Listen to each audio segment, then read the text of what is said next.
silakan masuk.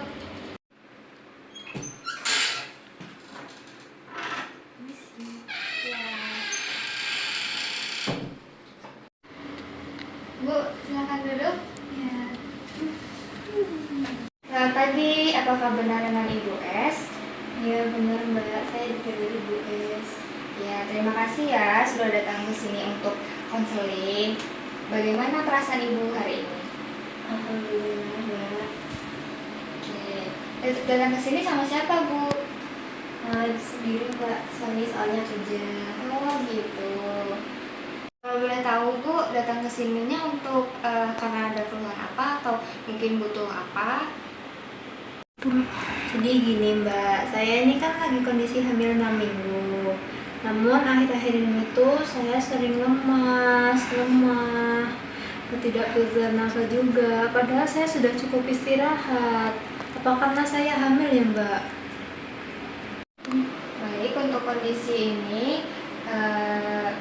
kalau ingin tahu lebih lanjut, saya ingin melakukan pengukuran tinggi badan dulu, berat badan, kemudian lingkar lengan atas.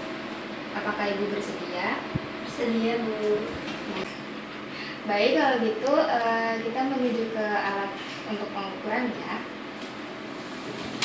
Baik, sekarang akan kita lakukan pengukuran tinggi badan terlebih dahulu ya. Boleh berdiri di menempel dengan dinding. Ini menghadapnya ke depan ya. Itu kanan sedikit.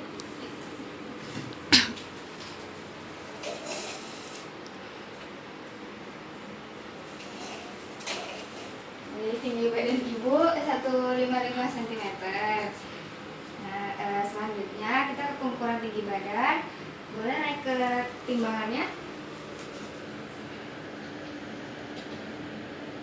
Menghadap ke depan ya. Oke. Boleh silakan turun, Bu. Berat badan Ibu saat ini 43 kg.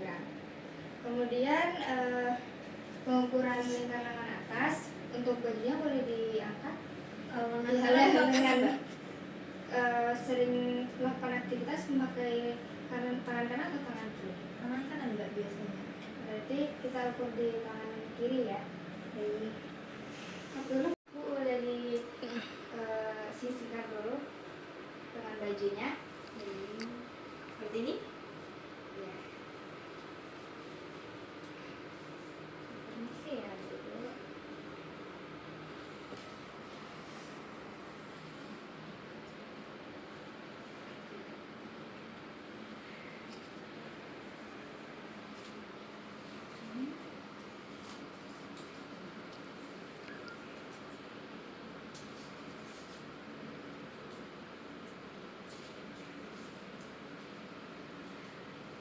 Baik, lingkar lengan atas Ibu 22 cm. Nah, Ibu berdasarkan pengukuran tinggi badan, berat badan, dan nilai didapatkan hasil untuk indeks massa tubuhnya 17,5 ya. Kalau untuk hasil ini masih termasuknya underweight. Kemudian untuk nilainya 22 cm itu termasuk KEK atau kekurangan energi kronis. Kemudian berdasarkan rekam medis yang saya dapatkan dari Ibu ya, katanya tidak ada edema pada ekstremitas dan tekanan darah Ibu juga normal di 110/75.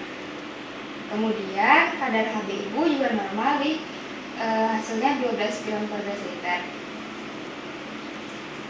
Oh begitu ya Bu. Apakah itu berbahaya buat janin Bu? Untuk KEK-nya itu berbahaya bagi ibu dan janin Bu, seperti anemia pada ibu itu bisa terjadi, kemudian resiko bayi lahir yang prematur, terus terhambatnya perkembangan otak janin, kemudian bayi lahir dengan berat lahir rendah, terus bayinya juga berisiko stunting. Terus bagaimana ya Bu? Apakah masih bisa diatasi? Oh ya, tentu bisa, karena mengingat ini masih awal kehamilan, jadi bisa diatasi lewat pola makannya ibu sendiri. Apakah bisa dibantu untuk memberitahu riwayat makan ibu sehari-hari. Kalau misalnya berkenan, saya akan membantu memperlihatkan contoh foto makanan untuk mempermudah mengingat porsi yang biasa digunakan saat makan. Bisa Mbak. Baik. Kalau untuk makan utamanya sih biasanya saya 3 kali sehari gitu Mbak pasti makan. Terus kadang ada selingannya juga sekali. Kalau buat makanan yang berat kayak makanan pokoknya itu saya mengkonsumsi nasi ya setiap hari gitu Mbak, 3 kali sehari. Biasanya itu 1 centong. Terus kalau kayak mie instan gitu saya tuh jarang Mbak, biasanya berapa ya, 2-3 kali per bulan lah gitu Mbak, jadi jarang banget. Terus kalau yang lauk-lauknya itu biasanya saya makannya tuh apa ya,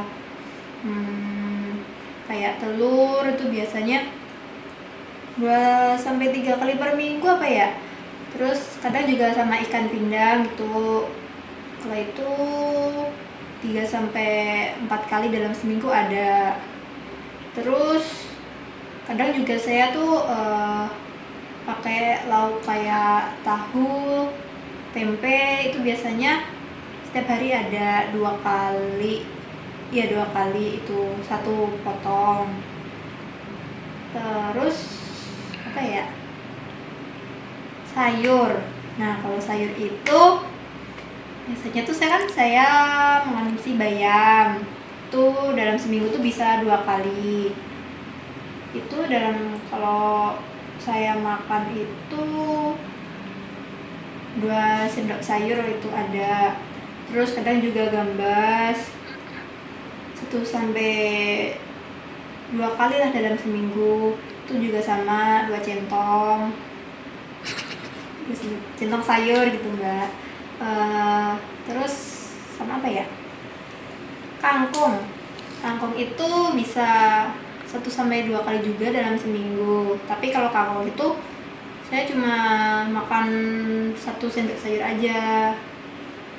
Kemudian apa ya, apalagi ya, saya makan apa ya, Cemilan gitu Bu? Biasanya kalau ngambil tuh saya sukanya kayak jajanan pasar, kayak mentol, semar mendem, nagosari, itu biasanya 1 gitu Bu. Oh iya, kadang saya juga makan buah-buahan juga kayak pisang, pepaya, itu sering 5 kali dalam seminggu ya, segitu. Terus kadang juga sama jambu itu 2 buah, tapi nggak tentu sih Mbak kalau jambu itu. Terus apa lagi ya, kalau minum itu biasanya cuma air putih. Itu berapa ya, air putih saya tuh kalau minum air sedikit ya Mbak, cuma 5 gelas sehari. Terus kadang, tapi kalau pagi itu saya biasanya pakai minum teh manis gitu Mbak. Takaran gulanya itu biasanya saya pakai berapa ya, 1,5-2 sendok teh mungkin. 1,5-2 sendok teh. Mungkin itu aja sih Mbak. Jadi berdasarkan yang Ibu sudah jabarkan tentang pola makannya, sebenarnya sudah baik dalam buah dan sayur. Namun untuk air putihnya yang masih kurang. Terus juga untuk protein hewani dan nabatinya masih kurang beragam. Kemudian untuk porsinya, untuk agar lebih detail, saya bantu memakai buku foto makanan ya. Betul. Untuk nasi putihnya, di sini kan ada 4 kategori sendok ya. Untuk centong nasi, biasanya memakai centong yang mana? Yang ini sih Mbak biasanya. Berapa centong sekali makan? 1. 1 centong. Betul. Untuk karbo selanjutnya kan ada mie instan juga ya yang dikonsumsi. Nah, mie instannya itu porsinya sepiring itu atau berapa sendok? Sepiring ini sih mbak, soalnya kan saya kalau buat tuh cuma 1 bungkus. Ya, baik, berarti 100 gram ya. Satu. Untuk protein nabatinya kan ada tahu tempe juga ya. Nah, tahunya itu kira-kira porsinya berapa? Yang ini sih mbak, yang Satu potong ya. ya. Nah, kemudian ada tempe. Untuk tempenya kira-kira yang mana? Mungkin sekitar segini mbak ukurannya. Berarti satu potong besar ya. Udah. Betul. Untuk buah jambunya Bu, kira-kira berapa buah dalam sekali makan? Kalau dalam sekali makan itu 2 mbak. Ini 2 buah ya. Tapi itu nggak menentu sih mbak, kadang dalam sehari itu pisang ya nggak menentu itu mbak. Gitu, baik.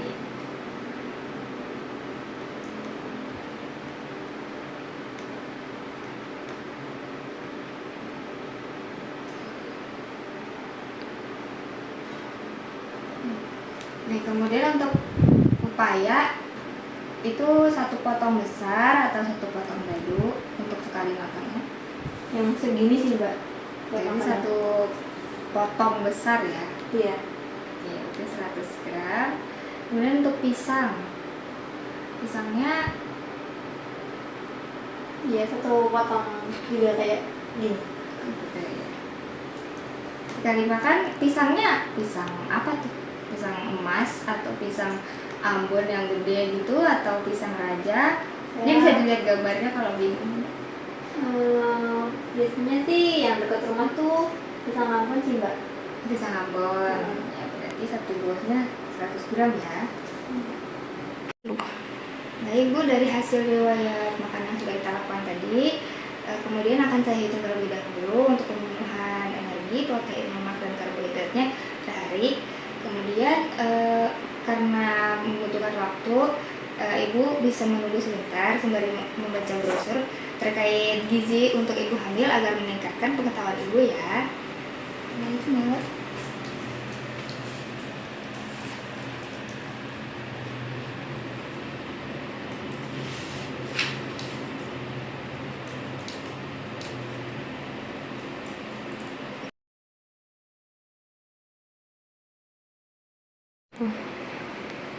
Untuk hasil perhitungannya sudah selesai Bu, boleh saya ambil brosurnya.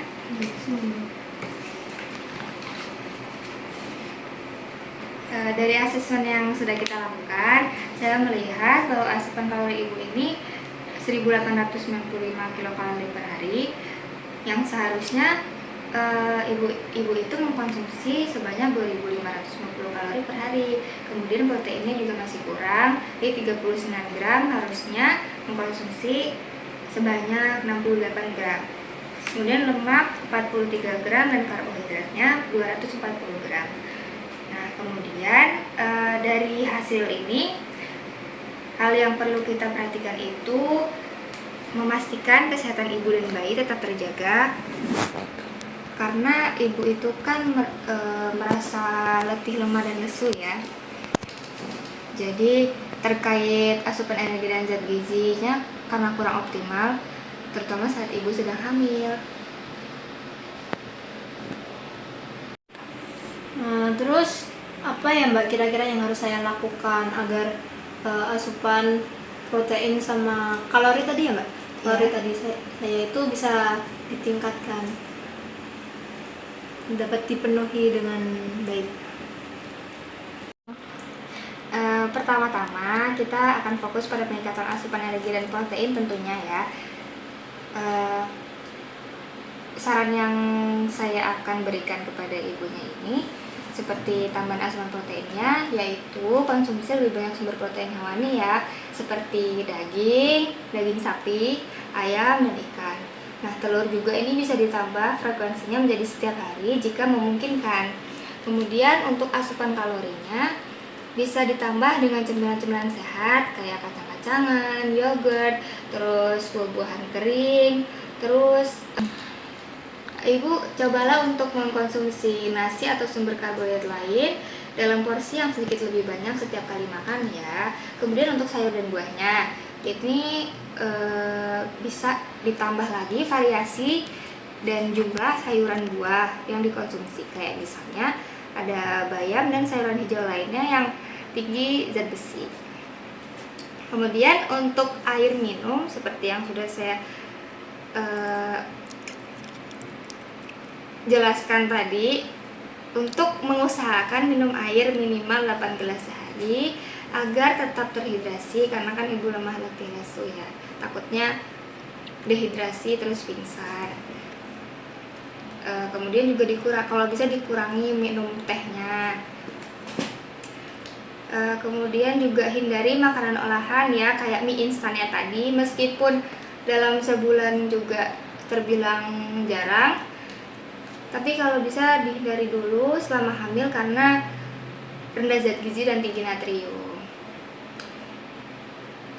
Dari saran-saran tersebut, apakah ibu bisa mengikuti saran-saran ini? Baik Bu, saya akan mencobanya. Tapi gimana ya Bu? Biayanya itu gimana ya ngomongnya? Pendapatan suami saya itu tidak menentu Bu, jadi saya bingung untuk buat biaya makanan tambahan itu Bu. Bagaimana ya Bu? Untuk masalah itu saya juga mengerti Bu, karena sebenarnya sumber protein hewani nabati itu berlimpah, jadi kita sebenarnya bisa mencari alternatif lain yang lebih terjangkau tapi tetap bergizi kayak telur sama tahu tempe. Itu kan sumber protein yang baik dan terjangkau. Kemudian kalau sayuran, sebaiknya sayurannya yang lokal, kemudian buahnya yang musiman, karena biasanya kan kalau buah musiman itu murah gitu, daripada buah-buah yang lain. Nah, kemudian kita juga bisa membuat perencanaan makan bersama untuk memastikan anggaran tetap terkendali. Saya akan mencoba memberikan contoh menu yang bisa ibu ikuti. Baik Bu, terima kasih. Mungkin akan saya coba. Ya, sama-sama Bu. Kemudian nanti saya juga akan memonitor perkembangan ibu setiap minggu untuk memastikan kondisi ibu dan bayi baik. Apakah ada hal lain yang ingin ibu tanyakan? Mungkin cukup Mbak. Itu saja. Baik ya Bu, jangan ragu untuk kembali jika ada keluhan atau pertanyaan. Semoga ibu segera merasa lebih baik dan kehamilan berjalan lancar ya. Terima kasih ya Mbak. Ya, terima kasih.